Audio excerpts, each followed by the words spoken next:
నల్దిక్కుల news channel. నా పేరు అరుణ్ కుమారి. ఈరోజు వార్తలు. భద్రాద్రి కొత్తగూడెం జిల్లా టేకులపల్లి మండలం రాళ్లపాడు గ్రామంలో తెల్లవారుజాము నుంచి కురుస్తున్న భారీ వర్షం కారణంగా వాగులు వంకలు ఉధృతంగా ప్రవహిస్తున్నాయి.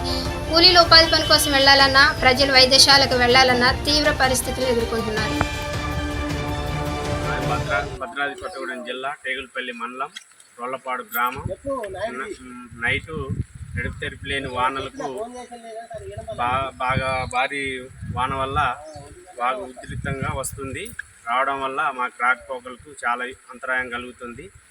అట్లాగే ఏమైనా ఎమర్జెన్సీ అయినా కానీ వెళ్ళాలన్నా, హాస్పిటల్ వెళ్ళాలన్నా కానీ చాలా ఇబ్బంది అవుతుంది. ఇట్లా ఎంప్లాయీస్ కూడా జాబ్కి వెళ్ళాలన్నా కానీ వాళ్ళకు కూడా చాలా ఇబ్బందిగా ఉంది రాకపోకలకి. కావున ప్రభుత్వం స్పందించి మాకు ఈ యొక్క బ్రిడ్జి తొందరగా శాంక్షన్ చేయాలని మేము కోరుకుంటున్నాం.